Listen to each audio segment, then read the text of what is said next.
Hello and welcome to Criminal Justice Inspection Unpacked, the podcast of Criminal Justice Inspection Northern Ireland. I'm Melanie McVeigh, and in this episode we're looking at the work that's been ongoing in our prisons to improve the operation of our Care and Supervision Units, or CSUs. Those are the specialist units accommodating men and women when they are segregated from the general prison population. Joining me to chat about the findings of the CJI follow-up review are Claire Finlay and Julie Anderson from the Northern Ireland Prison Service. Claire has worked in the prison service for 16 years, starting off as a night custody officer and taking on a range of other roles before progressing to her current post of Governor in charge of residential and prisoner safety at Maghaberry Prison. Julie is Head of Prisoner Wellbeing and is the healthcare lead for the prison service. She has corporate responsibility for areas falling under safer custody, contributes to prison service corporate governance, and engages with healthcare partners. She has worked in the prison service for over a decade. My final guest is Maureen Earn, Lead Inspector from CJI. Maureen joined CJI in 2020 and since then has played a key role in all prison inspections and those focusing on other places of detention. Prior to working in CJI, Maureen worked with the Prisoner Ombudsman's Office. Ladies, you're all very welcome.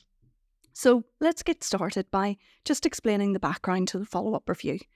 Claire, I'm going to come to you first. You have responsibility for the CSU at Maghaberry. Can you perhaps tell us what are CSUs for and why might a prisoner be placed there? Yeah, all establishments have a care and supervision unit.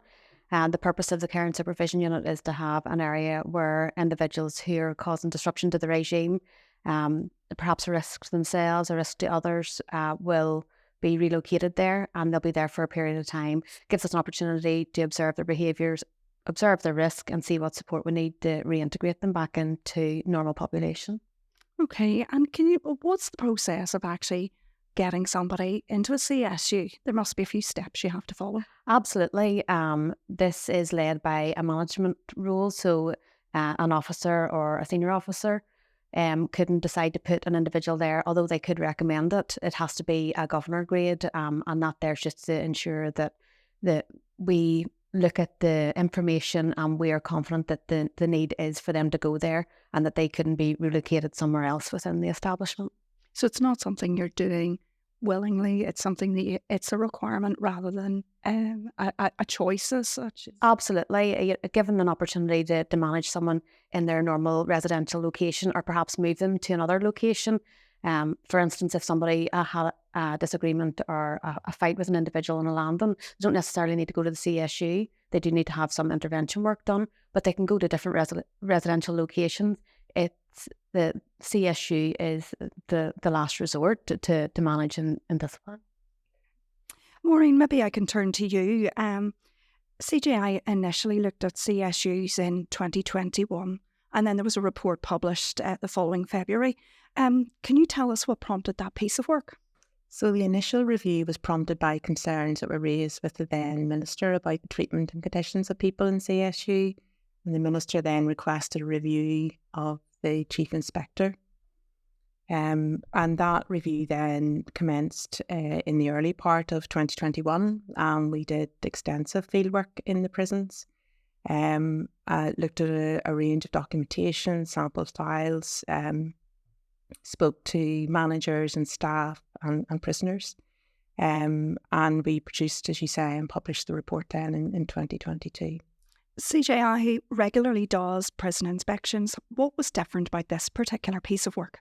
Well, this piece of work was outside the process of the regular and the routine inspection, and obviously, segregation itself forms part of every unannounced prison inspection. This one had been raised on the back of particular concerns, and we did an in-depth review. It was very focused on. It was focused on this. Was a different thing as well, which was interesting in this piece of work, which usually a prison inspection will happen around once every 3 years, but in this piece of work we were working across 3 CSUs at the same time, and you were able to look and compare and contrast then the treatment and conditions across the 3 sites, and that is different to the normal prison inspection process. And can you tell us a little about what you found and what you identified that needed to be changed? So the main findings were that the regime experienced by some CSU prisoners did not meet UN standard minimum rules.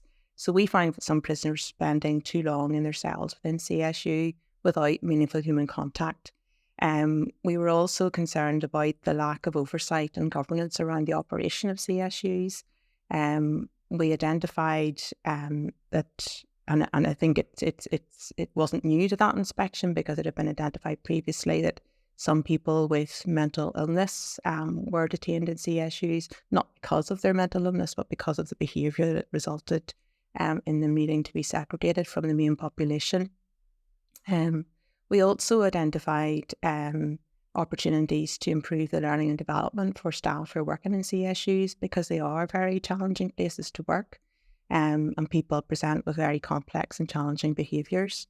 So that was another element of the review. And then I suppose the other aspect then is looking at the regimes and facilities for people that were living in CSUs at that time and to what extent they were engaged in purposeful activity. And it's activities and time out of their cell, things. Yeah, and also within cell as well. So we did identify at the time there were numbers of people who did not leave their cells at all for extended periods.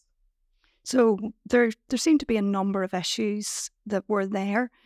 Julie, perhaps I can turn to you then. How challenging was this as a finding and as a report for prison service?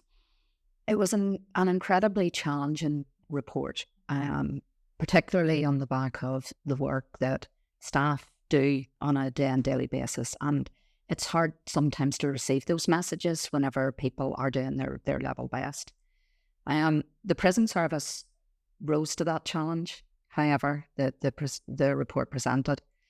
And as a service, we didn't wait for the final report to publish.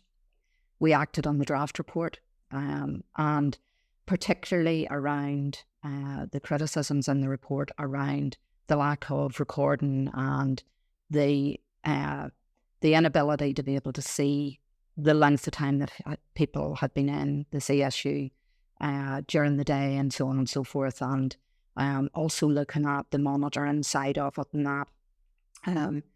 We actually very, very quickly identified how we could enable staff to do things in a different way.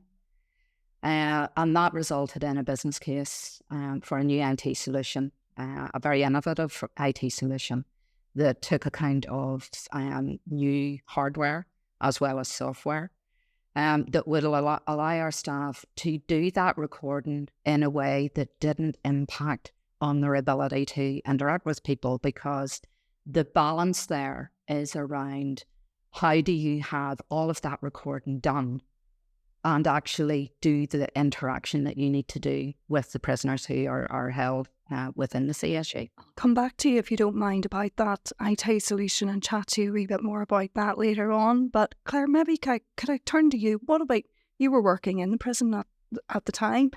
Well, how did staff feel about the report? What were they reacting?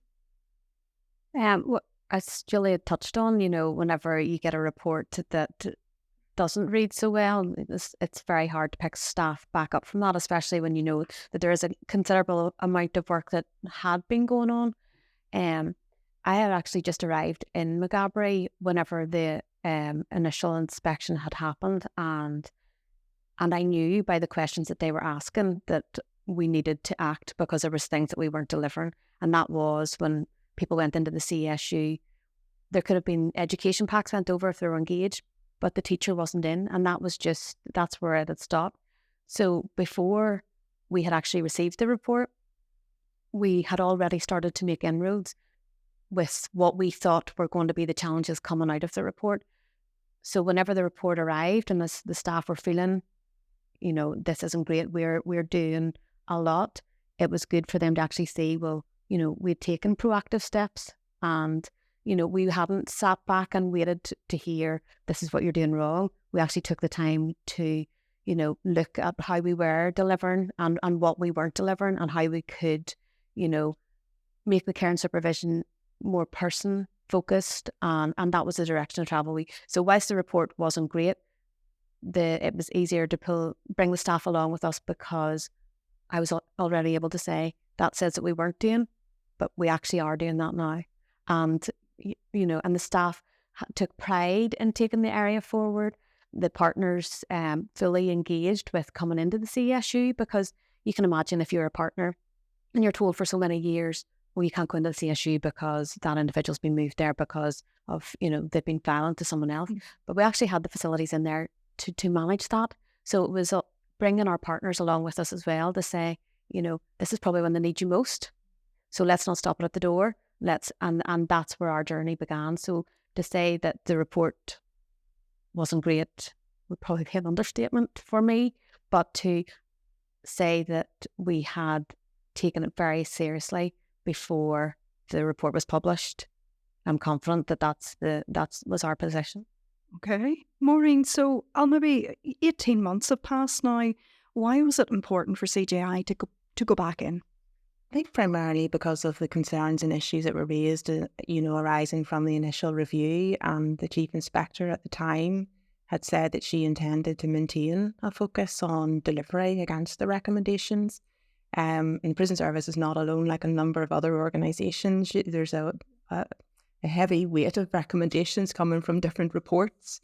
So the concern would be that, despite the best will in the world, that progress may not be made, but the issues were so significant that we wanted to see that that change be effected. And we had been involved. The Prison Service had brought us in May time, Julie, I think it was, in terms of giving this an update on the direction of travel. And that was still relatively early days, but plans were being formulated or had been formulated at that stage. So really it was about assurance that the messages had been received and understood, and that there had been work commenced to address the recommendations. And that's why we did the follow-up review, and that commenced towards the end of the year. And what did you find this time round, Maureen? Well, I'll just maybe explain a wee bit about the process as well, because the follow-up review process is a much narrower piece of work, because what we will do then is go in and look at the specific recommendations. We asked the Prison Service to produce a self-assessment, so that they would look at the recommendation and provide evidence to us of how those recommendations have been addressed. And Julie was the person who was nominated to do that and coordinate all of that material across the Prison Service. And Julie was very good in organising briefings with the different leads. So for the estates lead, and understanding what plans there were around accommodation. With IT, it was yourself, and other aspects of the work as well. So that was really helpful. So in terms of the findings, we were very impressed with the pace of the work that had been undertaken. So when we were back on the ground then, we could see we could see that there were robust plans in place, and we could see evidence of some of the changes that were beginning to happen. And obviously time has passed since we did the fieldwork for the follow-up review, and I'm sure there have been ongoing developments. So yes, it was for us looking at the self-assessment material, and then been back out in the ground to test that evidence and to triangulate that as we normally do in inspection, and then form an assessment of whether what had been achieved, partially achieved, not achieved. And for some of the areas, we did find that some of the work had been achieved, and in some of the areas partially achieved. But partially achieved doesn't mean that nothing was done. Partially achieved would mean that we could see that there were plans in place. There was evidence of improved outcomes, but time was needed to further continue with that work or embed the change. So overall, we were very impressed with the pace of change and what had been delivered in that time period. And there is still ongoing work to do. Julie, did you find that were the timeframes that were set within the recommendations, were they an issue, or did you see that as an opportunity to move the projects forward? Part of it was a challenge, and that sort of, I led the work to respond to the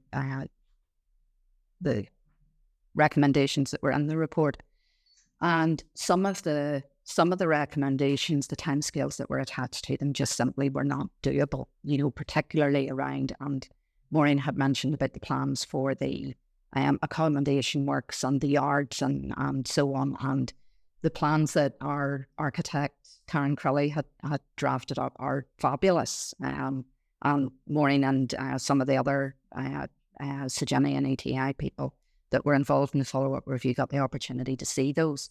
But all of that takes time, and business cases and contractors and so on. So while we had this vision that was led by Karen for the accommodation, actually getting that implemented is a whole other ballgame.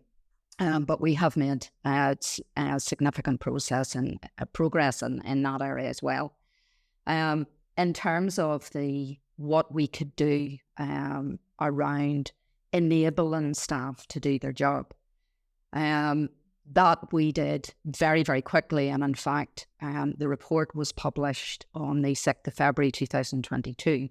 We delivered the first phase of the IT solution on the 31st of March 2022, which gave that capacity for oversight. It gave the capacity for recording, and our IT staff round in our prison team, and also our IT providers sub Wisteria, did an absolute fantastic job, because we introduced new handheld devices that allowed very, very easy capture of real-time information that then was visible through the production of an oversight screen that allows you, a manager or anyone else, to go in and have a look for every single prisoner that's in the CSU and see what activity they have had, how many minutes they've had out of cell, what they've been offered, and if they've refused to go out, why they refused.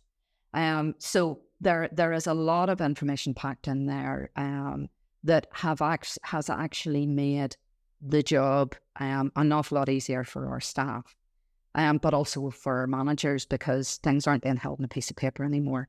Anyone who has access to that IT system can go in and view that information and get the information that they need. But also, in looking at in that context, we didn't leave it there.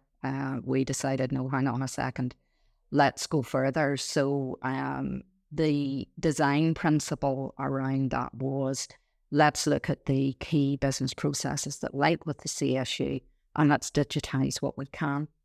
So we've had 3 phases of delivery, which has included management planning, risk assessment, exit planning, transition planning, that we delivered in January 23. It's been such a long time. January 23, then in April 23, we delivered the Rule 32 functionality, which has had huge benefits for staff as well as for the prisoners, because in the establishments and also at headquarters, people who are involved in the entirety of that approach can actually view that information now. And we have our last phase due to go live in November, which is the adjudications module. So it has been a long time coming, but we used a methodology which meant that my vision was what we were going to deliver, but how it was put together, it was staff. And Claire was one of the individuals who was involved from a governor perspective. We had staff, CSU staff from all establishments. They were contributing to the process. They were very much active partners. They developed it. So I stood in the background and went, no, you can't do that. Or you can do that. And the actual build was developed by the people who do. Do you see that as being central to it being successful and being that game changer, because you have buy-in from the staff to begin with, but also they're actually telling you what's going to work for them on the ground, rather than capturing information that may be beneficial at a management level, but for actually those people that are there on the day-to-day doing the job, it's maybe not what they need to hand. It is about empowering people who do the job to shape their job. And that's exactly what we did. Because as a manager, as a headquarters manager, I don't know what people do day to day in the CSU. Claire will have a level of knowledge as a senior governor, but she's not actually doing the day-to-day job in the CSU. So the importance of bringing the people together who actually do that job to shape how they do it and how it will work, and to be able to build in those little anomalies, because we have women in custody in Highbank. We don't have them in our other sites. We have young men in custody in Highbank. So there are little anomalies which have all been captured within the build and the design of what we have done. So it has very much been a feature of how we have moved forward with the key business change, and again with the learning and development, which Maureen referenced earlier. I'll actually pick that up with Claire, if you don't mind, Julie, because you were, as you say, you were in the facilities. What do you feel was enabling the progress to be made? Was that sort of connection between leadership and staff on the ground essential, really, to make it work? Absolutely. And as Julia said, with regards to the digital solution, the staff knew what worked and how they could make someone's day purposeful, but also how they could capture it. And I think you touched on, yes, we could evidence the out of sale, we could evidence that they were getting their showers, they were getting their phone calls, they were getting their yard time. But for the staff, it had to be person-centred. It wasn't just stats. It was being able to bring up the new overview screen. And if someone was sitting in red, that was an alert. That was the first opportunity for them. So that's a trigger to say we need to go and engage with that individual? Absolutely. And then staff were confident in reaching out to our partners to say, Claire has been in her cell, she is refusing to engage. The overview screen, clearly evidences this, but it's not just for us to say we're content that everybody in the CSU has had that time. It's capturing those that perhaps maybe don't need to be in the CSU and making sure that we action that immediately. And staff have grown in confidence. They have the work with our partners has really strengthened with the staff here on the ground. And before, it had been very senior officer, very governor led, and very fragmented between. So there's greater collegiality now around those staff from whatever aspect of the prison regime working in the CSU. Absolutely. And also the staff have a real confidence because they have brought our governors along with them. They have led on this, the digital solution, and they're going to other areas and seeing how it could work. We haven't just sat on this and said, okay, well, that's a CSU covered. Staff now who are out and have maybe moved into different areas and are working in safety, or they're working perhaps in the committal house, they're seeing how the digital solution could be lifted and put into these other areas where there's transfer it to other parts of the prison operations. What about, it's one of the things that I picked up on in the full review was around additional training and support now for staff. Can you talk us through a little bit about that and what difference it's making for those individuals? Yeah, the staff in the CSU, there's no doubt that they manage a lot of individuals with complex needs, and many with personality disorders. And whilst they do need to be in the CSU because of the risk they present to others, managing those behaviours can be very difficult. We have invested a lot of time in the staff and with our partners in training to manage people with complex needs, but also to manage themselves, and to recognise whenever they need support and supporting others. And the staff have really relished in having that investment, because when we come in and we train as prison officers, we're trained very much in, safe, secure environment.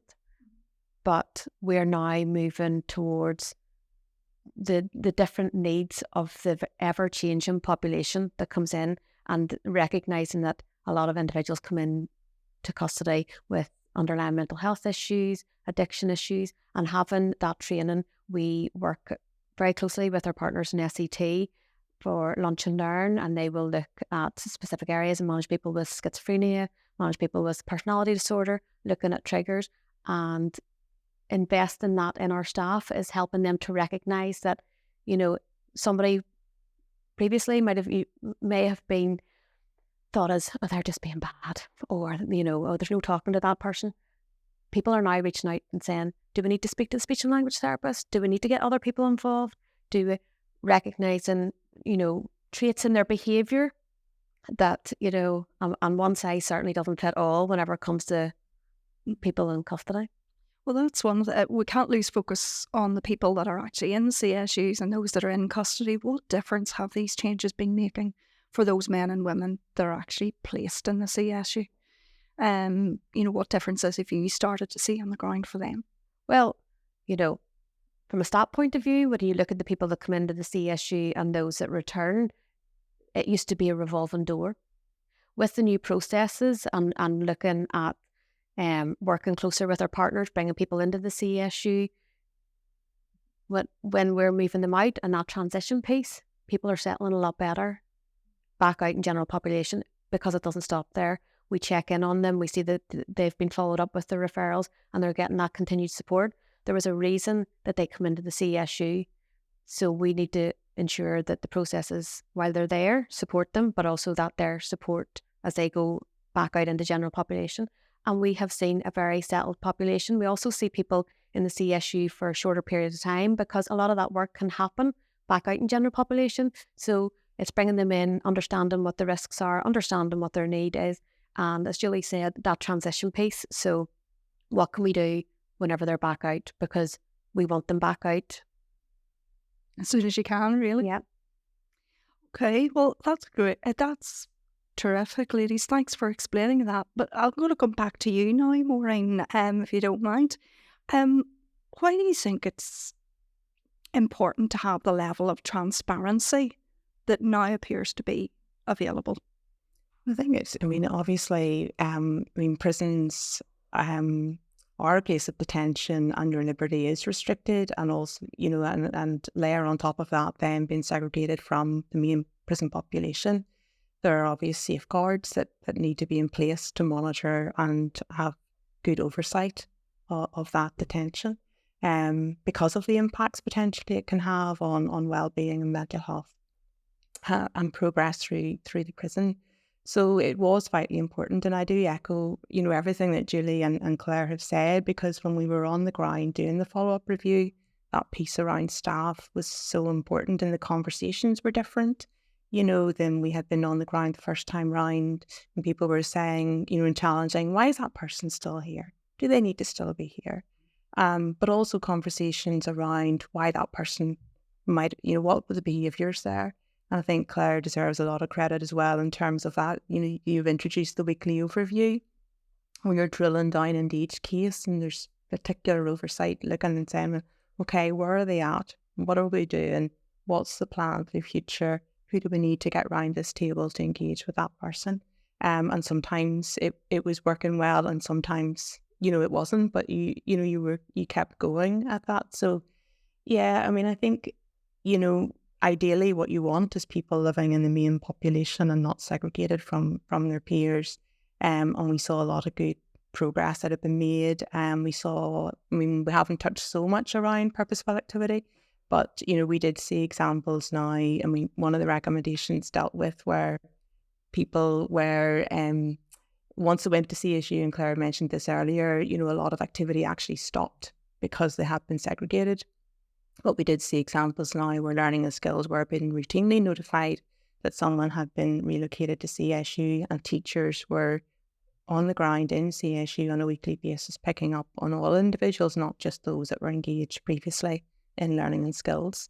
So where do we go from now? What do you want to see happening in the future, Maureen? So in the future, really, it is to continue the journey that the prison service has been on. There are some plans that still need to come through to fruition, particularly around accommodation plans at Maghaberry specifically. And also that we've heard a lot about the new systems, which were innovative and very impressive, but it's actually what you do with that information. So management reporting when we were on the ground was still developing.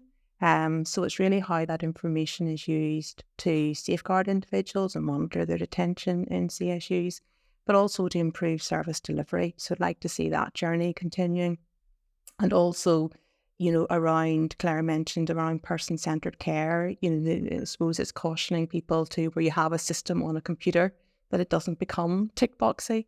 And it really is centred around that person's assessments and their needs.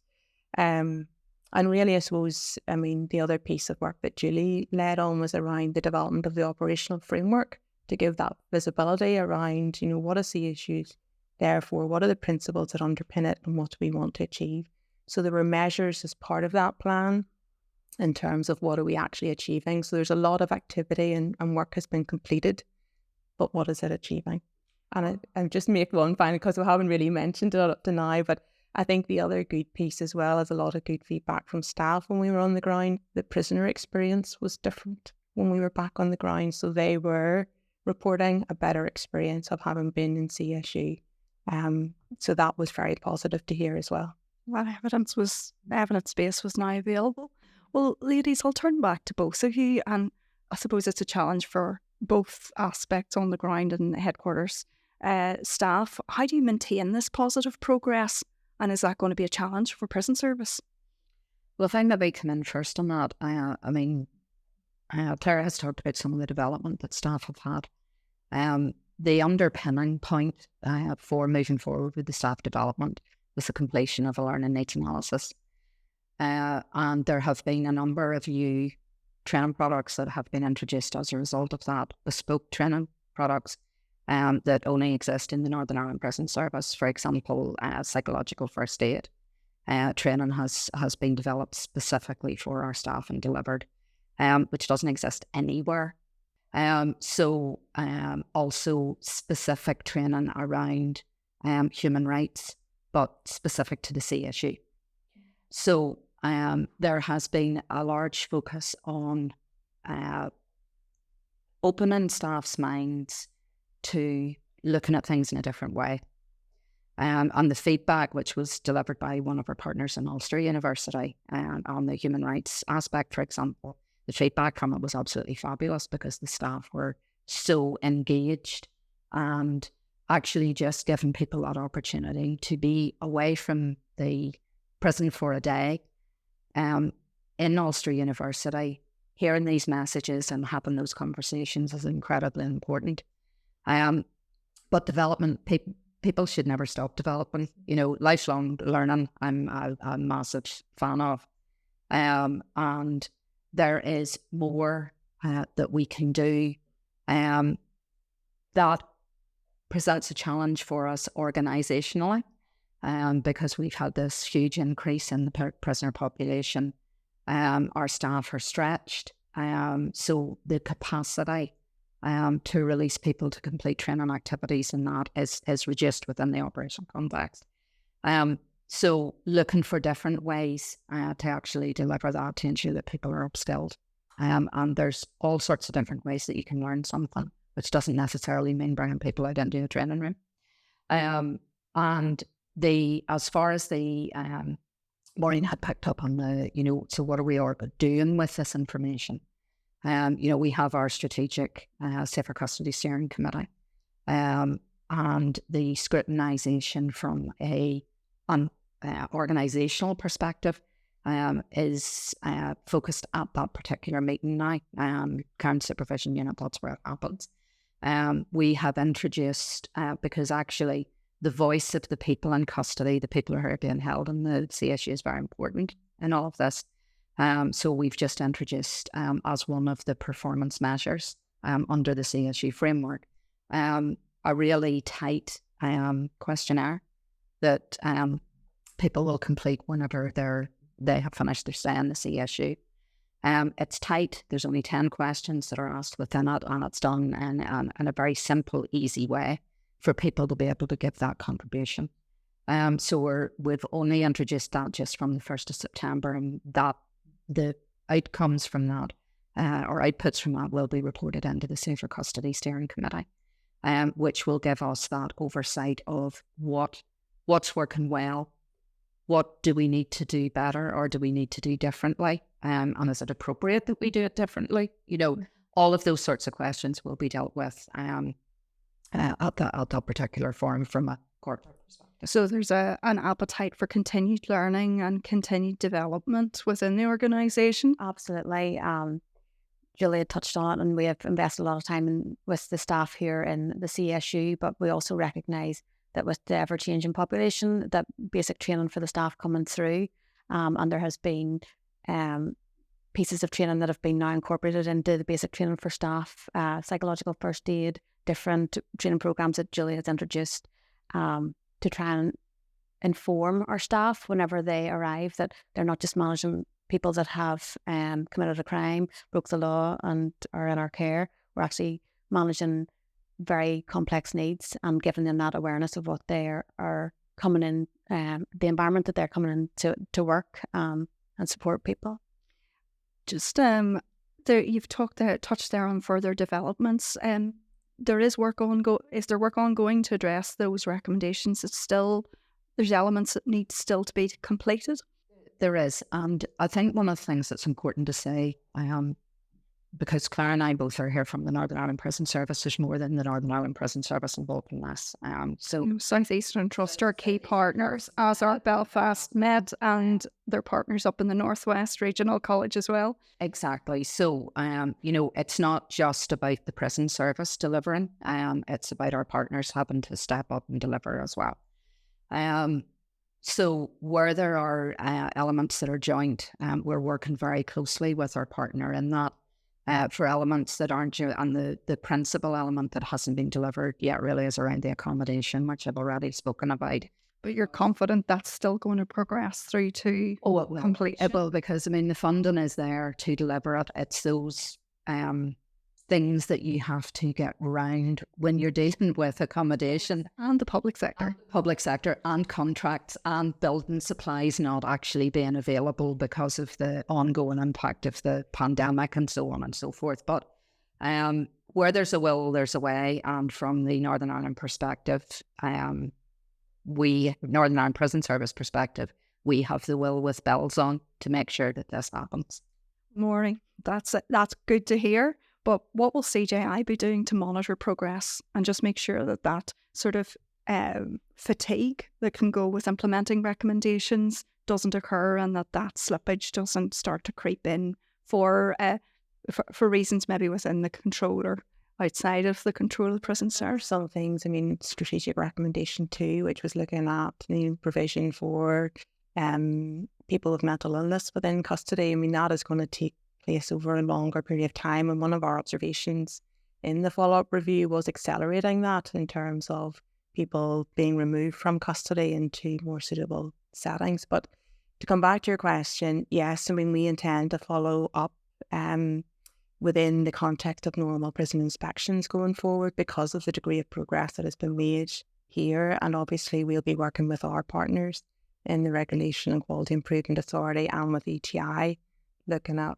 Education and Training Inspectorate, looking at the provision around learning and skills. So yes, I think it is a piece of work that will continue to be monitored and reviewed, but it is impressive the progress that has been made to date.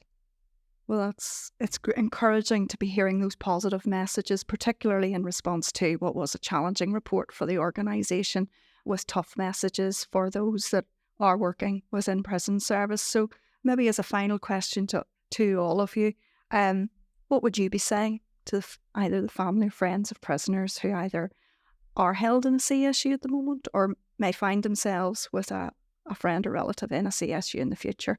What would you say about the experience and what it will be like there now? I think that if I was speaking to and have spoke to families with individuals who are in the CSU, that they can be confident that we're doing everything that we can to support them, to address their needs, to understand the reasons why they're there, and look at how we can progress them out. It is absolutely person-centred, and it is a care and supervision unit. It is what it says on the tin. It is about care, and that's our focus. Julie, it is a part of the prison system, it's part of the prison.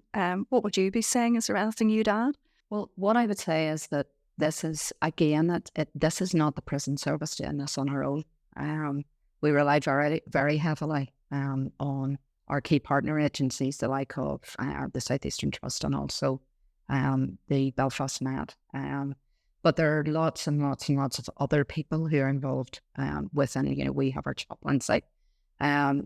We have other visitors that come into the prison service who are there to support people. And there is that, particularly now that we have very formalised the risk assessment, the management planning, and also the exit planning, which is important because there is a bit of personal responsibility with the individual around the behaviours that they are displaying. And, so there's that collective. We don't put people into the CSU to punish them. The punishment for people is being put into prison in the first place. Our job as the prison service is to support the individuals who are in custody and to challenge them to change and to support them in that change. And that's very much about what we do within our Care and Supervision Units. Maureen, finally to you, what would you be saying to those relatives or family members? I suppose the key thing for us would be that, we now have greater assurance around treatment and conditions for people, and that there is real ownership of that journey and that improvement by prison service and the partner agencies around that. So all of our work, shouldn't be about implementing a recommendation for the sake of ticking a box. It is about that continuous journey of improvement. So I would say that, yes, we are very encouraged by the findings, and it's really about sustaining that progress. Sounds like it's one of these times where inspection can actually be an enabler for change, though the journey might be a wee bit bumpy along the road. Julie, Maureen, Claire, thank you so much for your time today and for providing that behind-the-scenes view on how the work to implement the recommendations has been progressing and what's been done to deliver the better services, outcome and support for prisoners, staff and the community through that pathway. I look forward to joining you again soon for another episode of Criminal Justice Inspection Unpacked to see what's happening to deliver a better justice system for all.